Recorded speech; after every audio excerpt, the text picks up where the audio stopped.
제가 그 앞에 계신 선배님들이 저랑 비슷한 이야기를 하실 줄 모르고 오늘 준비해온 내용이 좀 비슷해서 최대한 조금 다른 시각으로 설명을 풀어보겠습니다. 일단 시작하기 전에 질문 사항이 있는데요. 나는 내 직무가 정확히 뭔지 알고 있고 나의 서비스 기획자로서의 목표도 정확하게 설정되어 있다. 손 한번 들어보실 수 있을까요? 좋습니다. 그리고 제가 이번에 2회, 3회, 4회 해서 4번째 참석하는 섹션인데요. 제 첫 회 스킬 섹션, 그 다음에 성장, 그 다음에 오늘 또 성장에 대해서 이야기하려고 하는데 혹시 제 섹션 들어보신 적이 있으신 분 계실까요? 네, 없으시군요. 그리고 2년차 미만 기획자 있으실까요? 좋습니다. 제가 3가지 질문을 드린 이유는 강연을 시작하면서 차차 말씀드리기로 하고요. 마지막 질문 하나를 더 드리고 시작을 하겠습니다. 오늘 날씨도 굉장히 덥고 또 주말이라서 시간을 내기 좀 어려웠을 텐데 참여하신 이유가 여기 또 돈까지 내면서 오신 거잖아요. 내가 어떤 업무를 하면서 좀 갈증이 있다, 아니면 우리 조직에 불만이 있다, 아니면 그냥 뭐 주말에 할 거 없어서 심심해서 왔다, 아니면 난 진짜 너무너무 성장하고 싶다, 뭐 다양한 이유들이 있으실 텐데 이거 말고 다른 이유가 있으신 분 있으세요? 네, 그럼 여기 범위 안에서 제가 한번 설명을 해보겠습니다. 저에 대한 설명도 뒤에 자세히 제 경험을 기반으로 말씀을 드릴 거기 때문에 간단히 말씀드리고 지나갈게요. 저는 18년차 기획자고, 그리고 이제 제 이름이 레 발음이 이제 영어 선생님들이 발음을 하기 어려워가지고 뭐 뒤에만 부르다 보니까 제 영어 닉네임이 원래 레이였는데 이제 저희 회사에서 대단한 기획을 말아먹으신 분이 레이였다고 해가지고 저는 지금 회사에서는 루나라는 이름을 쓰고 있습니다. 자, 계신 분들이 아마 다양한 도메인에서 기획을 하고 계실 거라고 생각하고 JD도 다르실 거라고 생각해요. 여기에 있는 단어들로 다 커버할 수는 없지만 여기에 있는 거 말고 나는 전혀 다른 도메인과 직무다 하신 분 계세요? 거의 다 여기 안에 계시나요? 알겠습니다. 저는 여기에서 안 해본 것들이 되게 많아요. 저도 18년 차나 돼서 다 해봤다고 생각했지만 저는 뭐 마케팅이라던가 광고, 홍보 이런 쪽은 해보지 못했어요. 전시라던가 이런 쪽은 해보지 못했고 대부분 어떤 프로덕트에 소속되어서 고도화하는 일들을 했었고, 이제 그 프로덕트가 시장에서 성장 가능성이 있는지, 돈을 벌 수 있는 사업인지 이런 것들을 따지는 일들을 했거든요. 만약에 앞에 제가 보여드린 도메인에 없는 일을 하고 계신 분이 있다고 손을 드셨으면 그 일을 어떤 계기로 하게 됐는지 제가 여쭤보려고 했어요. 또 없으시니까 저는 어떤 계기로 하게 됐는지 말씀드리면 될 것 같아요. 저는 기획자라는 그런 네이밍도 없을 시절에, 지금은 조금 많이 서비스가 향화되었지만 그때는 이제 한 게임이 굉장히 인기가 있었고 게임 기획자들이 많이 이제 나타날 시기였고, 그 다음에 네이버란 포털도 이제 막 생겨날 때였어요. 그래서 그런 회사에 이제 3개월 정도 기술 지원을 할 수 있는 아르바이트로 그 회사를 갔다가 저는 제가 모르는 적성을 발견했거든요. 뭐냐면 매일같이 불만의 전화들이 오잖아요, 고객으로부터. 그런데 그거를 통계하는 사람이 아무도 없었어요. 매달 몇 건이 얼마나 어떤 이유로 우리 프로덕트에 의견으로 들어오는지. 그래서 그거를 하게 됐었고요. 막내라서 할 수 있었고, 그런 걸 하다 보니까 저도 모르게 그냥 기획자가 되어 있었어요. 3개월 정도 아르바이트를 하고 그 다음에 그 일을 왜 계속 하게 됐냐, 이제 의사결정 과정에서 데이터 없이 진행되는 커뮤니케이션을 너무 많이 봤었거든요. 아마 지금도 많으실 거라고 생각이 들어요. 근데 그때가 한 2006년이니까 지금보다 한 20년 전이죠. 근데 그때 그런 일을 할 수 있었던 게 저한테는 되게 재밌었고 또 운도 좋았던 것 같아요. 아까 제 강연을 보신 적이 없다고 하셔가지고 제가 이 친구를 다시 소개는 해야 될 것 같아요. 이제 제가 2년 전에 스페셜리스트와 제너럴리스트 어떤 것들을 선택하고 가고 계시냐, 저는 다시 이런 길을 가고 있다라고 소개할 때 이 친구를 소개해 드린 적이 있어요. 그 당시에 7살이었고 이 친구가 가진 꿈은 동물을 치료하는 의사, 그 다음에 화가, 그 다음에 헤어 디자이너, 이 3가지가 항상 변하지 않는 꿈이었거든요. 지금 2년이 지났어요.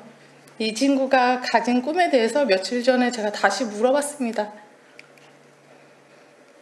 그녀는 9살이 됐고 꿈도 조금 더 디테일하게 성장했더라고요.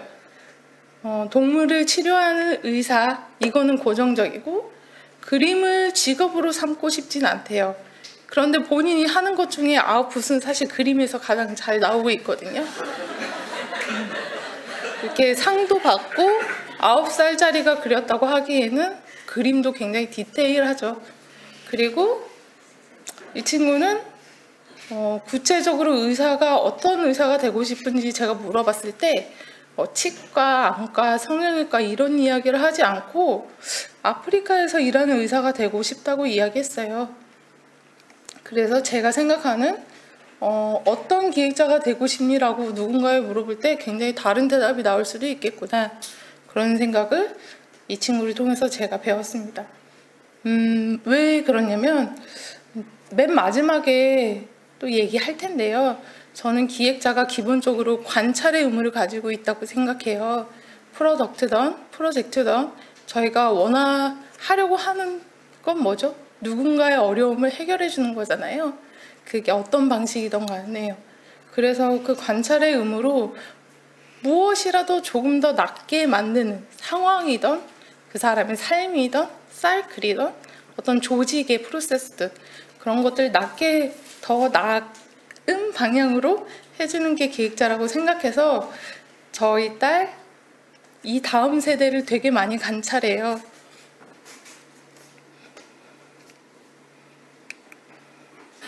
여기 지금 제가 준비한 화면이 잘 안 돼서 말로 얘기할게요. 이 친구가 의사라는 직업이 2년 동안 변하지 않길래 제가 이야기를 해줬어요. 의사가 되기 위한 로드맵. 그 친구가 이제 수학적인 능력도 있어야 되고 언어적인 능력도 있어야 되고 이제 적어도 학사 이상의 의료 학사를 따야 되고 그 다음에 이제 6년 이상의 인턴과 레지던트를 거쳐서 또 전문의나 자기 병원을 가지기 위한 과정들을 다 배워야 되거든요. 그러면 최소 지금 10살이 되기 전부터 이 친구는 20살까지 일단 공부는 해야 돼요. 그렇죠? 10년을 공부해야 됩니다. 그리고 20살에 대학이 들어가도 그 의사가 되기 위한 과정이 최소 8년, 9년, 10년 걸릴 거예요. 20년이죠. 그러면 이제 지금 제 앞에 계신 분들이 제가 최소 나이를 한 20대 중반으로 추정을 해볼게요. 여러분들이 지금부터 20년은 이 친구처럼 준비하지 않으면 어떤 기획자가 꼴이 될지 준비할 수 없습니다.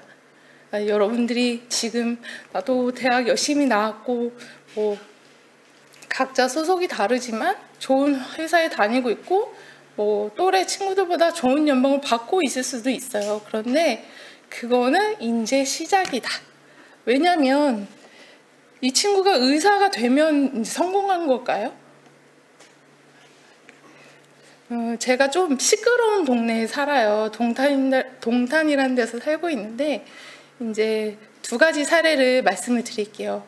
어떤 의사는 같은 소아과 의사인데 이제 동탄에 사는 엄마들이 너무 너무 아이에 대한 피드백이 불편하고 많고, 그래서 나는 두 손 두 발 들고 이 동탄에 떠난다, 이런 게 커뮤니티에 회자된 적이 있습니다. 그렇게 떠나는 의사도 있지만 정말 새벽부터 줄을 서야만 갈 수 있는 병원도 있어요. 동탄은 아이들이 많아서 병원이 부족하진 않거든요. 그런데 그 의사 앞에는요, 아이들이 그 의사 선생님을 위해서 그려준 그림들이 붙어 있어요. 그러면 그 의사 선생님을 의사가 돼서 성공한 걸까요? 아니면 뭘 더 해서 성공한 걸까요? 그 다음을 제가 이렇게 적은 거예요. 일단 성공하는 의사가 좋은 의사가 되기 위해선 인간에 대한 이해, 커뮤니케이션, 그 지도자로서의 역할, 왜냐하면 병원 안에서의 뭔가 결정은 리더 의사가 하니까요. 그 다음에 자기 직업에 대한 만족감, 환원의식, 이런 것들이 두루두루 다 필요한데, 그 아까 줄이 굉장히 길고 모든 엄마들이 찾는 그 이비인후과 의사 선생님 앞에 그림이 그렇게 많이 붙어져 있는 이유는 스킨십이죠. 커뮤니케이션 능력, 스킨십, 그 다음에 이 아이가 뭐 정말 진상을 피우는 아이들도 있지만 내가 의사로서, 소아과 의사니까 이 아이한테 그 정도의 어떤 봉사나 의사로서의 의무를 해야 된다는 그런 사회 환원의식, 이런 것들이 다 준비됐기 때문에 좋은 의사가 됐을 거잖아요. 그래서 저는 저희 딸한테 수학 공부를 시키거나 영어 학원을 더 열심히 다니라고 하진 않아요. 다만 지금 이 친구가 하고 있는 건 개방성입니다. 원어민 학원을 다니는 건 영어를 잘하기 위해서가 아니에요. 흑인과 뭐 나와 다른 어떤 인종에 대해서 편견이 없게 하기 위해서 다니고 있고요. 그리고 이제 몸이 좀 불편한 친구들 있잖아요. 그리고 뭐 ADHD라던가 언어적인 발달 장애들이 있는 친구들이 있거든요. 그런 친구들에 대해서 저희 딸 편견이 없어요. 왜냐면 이제 저는 동탄에 이사 가가지고 친구가 없거든요. 그래서 누가 어떤 애가 어떤 스타일인지 몰라요. 어떤 엄마가 어떤 그런 사람인지 모르기 때문에 편견이 없는 거죠. 근데 이미 엄마가 그런 그룹에 갇혀 있으면 아이들은 그 정보를 빨려고 이제 편견들이 생기거든요. 그래서 이 친구가 정말 의사가 되고 싶다면 공부는 그냥 기계적으로 투자하면 되지만 이런 경험들은 이제 해보지 않으면 못하는 거거든요. 근데 제가 이거를 왜 자꾸 사려고 가져오냐면, 아까도 말씀드렸지만 저는 딸이라서 관찰하는 게 아니라 기획자로서 이 친구를 관찰하고 있어요.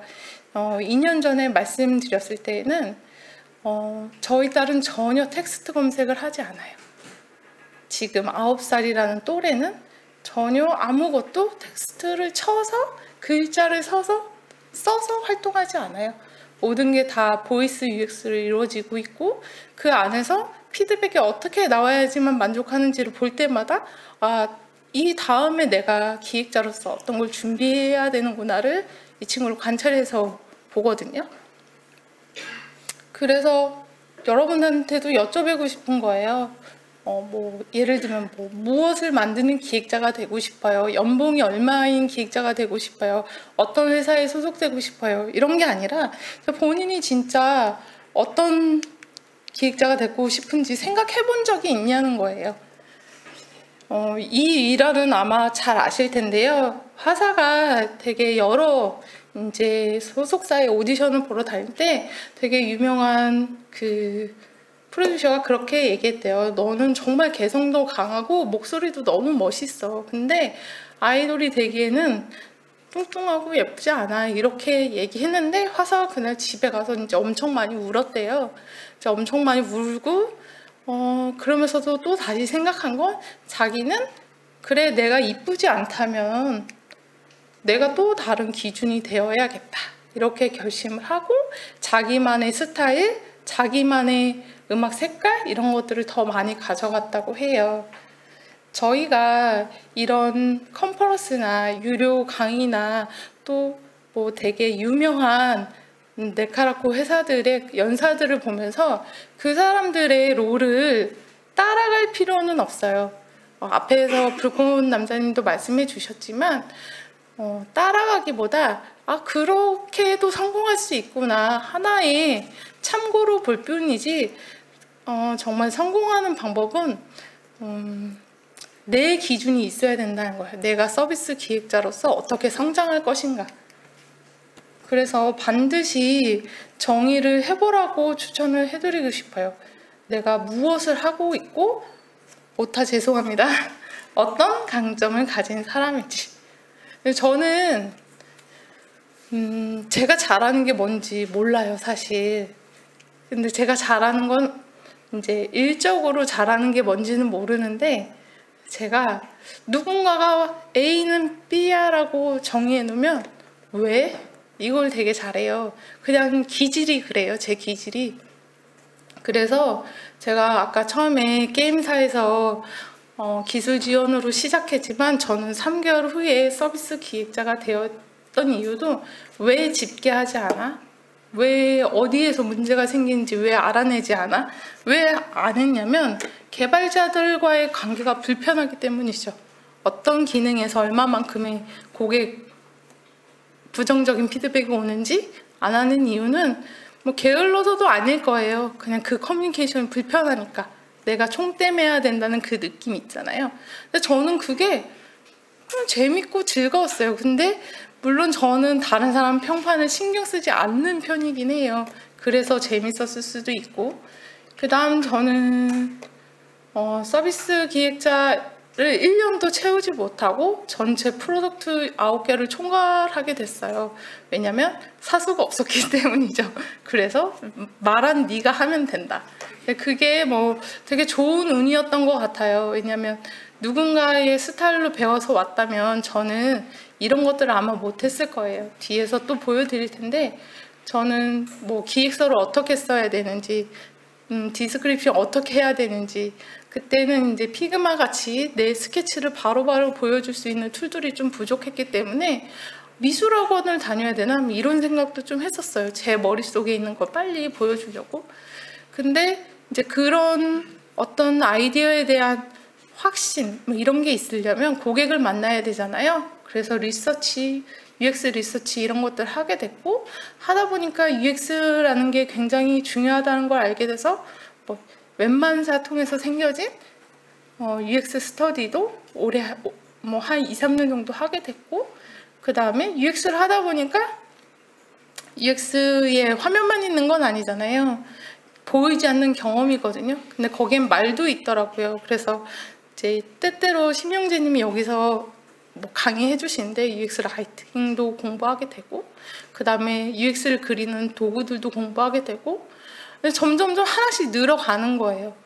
근데 그러다 보니까 이제 모든 걸 다 하는 느낌으로 있지만은 제가 가장 잘했던 건 관찰이었어요. 관찰. 그래서 여러분들도 어떤 걸 하고 싶고 어떤 게 강점인지를 조금 진지하게, 조금 빠른 일정들이나 내 주변에 있는 것들 좀 내려놓고 좀 점검해 볼 필요가 있어요. 어떻게 점검해 보는지도 한번 보겠습니다. 일단 이게 말이 어려운데요. 복합적으로, 입체적으로 나를 평가해봐라는 거예요. 일단 스킬적으로 한번 평가를 해보세요. 내가 어떤 스킬들을 가지고 있는지. 이제 이게 2년 전에 제가 강연 처음 할 때 제가 가지고 있다고 생각하는 스킬들의 포지셔닝을 한 거예요. 특별히 색깔이 다른 거는 제가 좋아하는 거.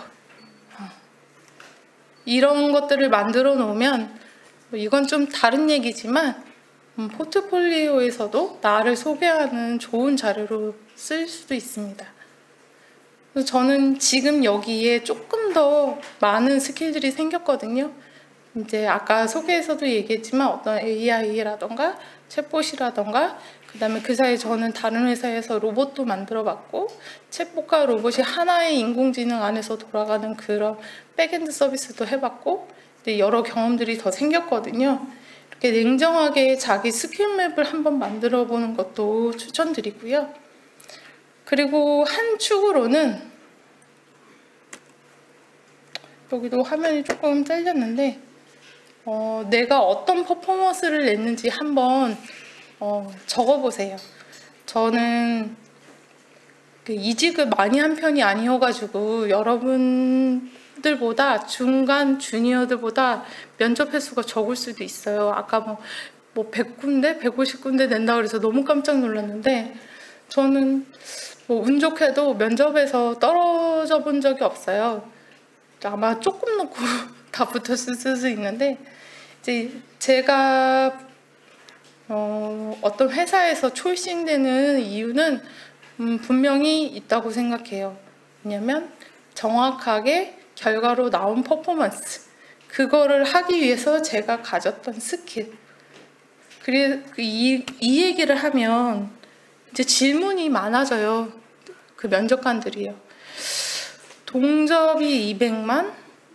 게임이면 24시간 돌아갈 텐데 새벽에 장애내면 어떻게 돼요? 뭐 이렇게 물어보면 당연히 저는 경험했겠죠. 자다가도 택시 타고 나간 적도 있고 아예 회사에서 라꾸라꾸로 일주일 잔 적도 있고 그런 경험들, 내 히스토리를 말할 수 있는 기회가 생겨요. 또 저는 이제 이게 이제 게임 플랫폼인데 PC방에 들어가는 클라이언트였거든요. 그러면 저는 이제 점주들한테 이런 저희 소프트웨어를 사용하게 해달라고 설득하기 위해서 영업들은 어떻게 하는지를 직접 가서 보게 돼요. 근데 영업은 어떤 이제 그들만의 스킬이 있잖아요. 친화력일 수도 있고 뭐 관계성에서 써줄 수도 있고 하지만 전 당연히 기능적으로 이야기하게 돼요. 그 기능이 아무리 좋아도 점주는 어려우면 쓰지 않거든요. 근데 그 기능을 조금만 배우면 매장 운영이 어떻게 효과적으로 달라지는지 제가 보여줍니다. 그래서 2박 3일 뭐 아르바이트를 한 적도 있고 그때는 막 흡연실이 따로 있지 않았어가지고 그 흡연 재떨이까지도 제가 가져다 버리고 막 그런 성의를 보였었어요. 그래서 시장 점유율이 55%를 넘었을 때 다른 신사업들을 하게 됐고 그 다음에 뭐 금융이라던가 아까 말씀드렸던 의료 쪽에서 뭐 챗봇이나 로봇, EMR 데이터를 만지는 그런 경험들도 하게 됐습니다. 그래서 구체적으로 새로운 신사업들이 어떤 성과를 이뤘는지 200억 정도의 다른 시리즈 투자를 받았다. 국내 최초로 이런 모델을 만들어서 대형 병원에 몇 군데 들어가게 됐다. 제가 경험으로 여러분들이 PC방 가가지고 앉아서 어떤 먹거리들 주문하는 거 제가 처음 만든 겁니다. 이렇게 얘기할 수 있는 경험이 여러분들한테는 너무 필요해요. 그 한 번의 성공이에요. 숫자로 말할 수 있는. 그리고 대형 병원에서 로봇이 돌아다니면서 뭐 주차 정산도 해주고 뭐 예약도 알려주고 이런 거 나 본 적 있다. 대형 병원에서 그거 제가 했습니다. 이렇게 말할 수 있는 경험이 정말 필요합니다. 그리고 이런 경험을 내가 퍼포먼스적으로 가지고 있는지 한번 내가 다니고 있는 회사에서 이런 퍼포먼스를 내고 있는지 한번 점검을 해보시고요. 그리고 저는 지금은 MAU 4,500만 플랫폼에서 B2B를 상대로 AI 서비스를 컨설팅하고 제안하고 있습니다. 그리고 세 번째 축은 포지셔닝이에요. 내가 이런 스킬도 가지고 있고 이런 성과도 낸 사람인데 포지셔닝적으로 내가 어떤 기획자가 되고 싶은지도 고민을 한번 해보셔야 돼요. 나는 좀 사업적으로 관장하고 프로덕트도 전체적으로 관장하고 뭔가 매니지먼트가 좋아 인지 아니야 나는 실무가 좋아 그거를 내 손으로 만들어내는 게 좋아. 난 둘 다 좋아. 나는 이걸 다 만들어내면 어떻게 팔지 어느 시장에 공략할지 전략을 세우는 게 좋아. 어느 것에 자기가 포지셔닝 하고 싶은지도 디테일하게 입체적으로 자기를 좀 분석해 보셨으면 좋겠어요. 그리고 어떤 회사에 다니고 싶은지 이게 꼭 나쁜 게 아니에요. 뭐 어느 회사에 내가 한 번은 다녀보고 싶다. 저는 연차가 어릴수록 추천합니다. 적을수록. 왜냐면 많은 것들을 롤모델을 볼 수 있어요. 이제 사람도 볼 수 있지만 프로젝트나 프로덕트를 둘 다 경험할 수도 있고, 그 다음에 회사의 의사 체계도 경험할 수 있고, 중요한 건 다양한 개발자와 디자이너들과의 협업을 하면서 정말 세상에는 또라이가 많구나 이런 걸 배울 수도 있고, 저들이 정상이라면 내가 그 사람이구나도 깨달을 수 있습니다. 그 기업을 선택하는 것도 전 좀 중요한 팁이라고 생각해요.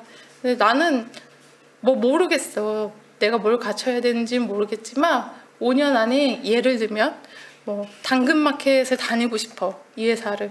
그러면 적어도 1년 동안은 매월 그 회사에서 채용 공고의 JD가 어떻게 나는지, 어떤 사람을 원하는지는 봐야 합니다. 저 5년 이하는 기업 추천드리고요. 그 다음에 연봉도 무시할 수는 없어요. 내가 3가지 축을 다 만족하는 회사를 다녔는데 연봉이 엄청 낮아. 그러면 퍼포먼스가 절대로 나지 않습니다. 이런 것들도 잘 고민하셨으면 좋겠고요.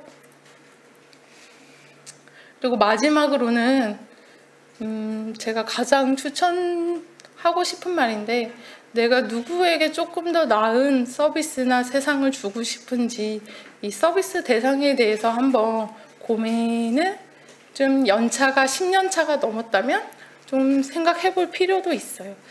20대인지 30대인지 여자인지 남자인지 장년층인지 어린인지 도메인에 따라서 다를 수도 있지만 이 서비스의 대상에 따라서 어떤 도메인이든지 할 수도 있거든요. 그래서 이 서비스 대상에 대한 고민을 꼭 해보셨으면 좋겠고, 이거를 추천드리는 이유는 개인적인 이유예요. 저는 사실 이제 크게 인기 있는 기술적 도메인은 거의 다 경험해봤고, 서비스적인 도메인은 넓진 않지만 제 연차에 대부분 조직의 매니지먼트를 권유하거나 압박 아닌 압박을 받게 되고, 또 제 또래들은 그런 거에 욕심이 많이 내시니까 저도 그래야 되는 줄 알아요.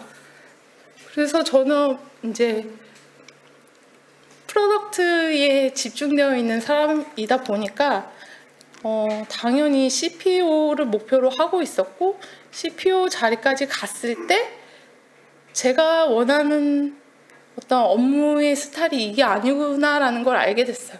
물론 그 자리에 있으면 스톡옵션도 더 많이 받고 의사결정도 더 적극적으로 할 수 있고 다 좋겠지만, 제가 할 수 없는 것들에 대해서 책임을 져야 하고 한 번도 생각하지 못했던 정치를 해야 되더라고요. 근데 그런 걸 잘할 수 있으면 상관이 없어요. 제가 그거를 비난하거나 나쁘다고 얘기하는 게 아닙니다. 본인이 그런 걸 할 수 없으면 프로덕트라는 이름에 매여서 PO라는 거기에 자존심을 부여해서 그쪽으로 길을 가지 말라는 거예요. 저는 그래서 제가 그런 어떤 조직 관리나 그 다음에 어떤 사내의 의사결정을 하지 않아도 되는 시니어 그룹을 프로덕트 설계자로 받아줄 수 있는 그런 회사를 찾았어요. 그래서 지금 회사에 다니게 됐고, 그 회사에서 저의 서비스 대상인 지금의 10살 미만의 친구들을 위해서 제가 뭘 할 수 있는지를 고민하고 있어요. 아까 방금 말씀드렸는데 경력 20년 짬밥이면 자기 회사를 가지던 임원이던 아니면 부문장을 하던 해야 되는데 왜 그 경력에 그냥 평사원으로 거기에 들어가 있어? 라고 많이 질의해 주시는데요. 저희 회사에 PR을 하려고 나온 거는 아니지만 좋은 점이 있어요. 프로덕트를 만들기 위한 프로젝트를 할 수 있습니다. 아마 다른 회사들도 그럴 수도 있을 것 같아요. 기업에 따라서 검색이라는 것이 어떤 회사에서는 프로덕트겠지만 어떤 회사에서는 프로젝트거든요. 그렇게 다 다르듯이 저희 회사에서는 이제 공동체를 기반으로 가진 프로덕트들이 있는데 저는 새로운 프로덕트를 만들어내고 싶거든요. 근데 그 프로덕트가 확신이 있냐, 시장에서 얼마나 성공을 할 수 있냐라는 거에 회사가 되게 큰 리스크를 던지지 않아요. 그럴 때 가장 좋은 방법은 그것을 필요로 하는 프로젝트들의 고객사들을 발굴해내는 거죠. 그 프로젝트가 필요한. 그래서 저 같은 경우는 지금 이제 스마트 건설과 스마트 시티 쪽에서 그런 발굴의 길을 가지고 있는데, 아무래도 건설 쪽에는 디지털화가 많이 되어 있지 않는 경우도 있는데, 모든 IT 프로세스를 다 따라가지 않고 건설사들은 점프해서 AI 시대로 가고 있어요. 그래서 웹이나 모바일 솔루션 이 단계를 거치지 않고 가는 경우가 있어서 어떻게 적용하면 비즈니스가 성공하는지 이런 것들을 연구하고 있거든요. 근데 이거를 저희가 스마트 건설을 뭐 어떤 아파트나 건물을 지어보지 않은 회사인데 저희가 잘 만들 수 있을까요? 그렇지 않잖아요. 그러니까 고객을 경험으로 해서 프로젝트를 여러 건 시도하고 하고 있고요. 그걸 가지고 어떤 프로젝트를 만들려고 노력하고 있습니다. 그리고 이제 궁극적으로 저는 그런 경험을 바탕으로 이제 집 있잖아요. 우리가 살고 있는 집 안에 어떤 기술들이 들어올 수 있고 어떤 기술들을 AI를 활용할 수 있는지까지 확장하려고 노력하고 있고요. 그걸 그냥 제가 하고 싶은 거예요. 누군가가 하는 거를 쳐다보고 이건 이런 거 같아, 저건 저런 거 같아, 빨간 펜처럼 재단하는 게 아니라 그냥 제가 하고 싶어서 저는 이 길을 선택한 거죠. 아까 말씀드렸다시피 2010년대에 태어난 아이들 있잖아요. 지금 여기 계시는 20대 초반 분들도 굉장히 다를 거예요. 이 아이들이 사는 경험들이요. 조만간 학교에서 이제 책이 없어진다고 해요. 저희 아이가 내년부터 책이 없고 디지털화된 교과서로 공부를 하게 되는데 이미 이 아이들은 그게 적응이 돼 있어요. 태어날 때부터 5세부터 태블릿을 통한 사교육을 하고 있거든요. 이 친구들이 살아갈 세상에 제가 만든 플랫폼이 하나쯤은 있으면 좋겠다. 그게 제 그 로드맵에 있기 때문에 저는 아까 그 세 가지 축, 어떤 스킬이라던가 퍼포먼스라던가 그다음에 포지셔닝을 지금에 맞게 선택을 한 거죠. 그래서 저가 정답은 아니지만 여러분들도 누군가가 얘기해준 어떤 방법적인 그 길 말고 나한테 맞는, 내가 원하는, 내가 되고 싶은, 그리고 내가 누군가를 편하게 해주고 싶은 어떤 대상을 찾아서 남은 20년 동안의 경력을 채워가셨으면 합니다. 이상입니다.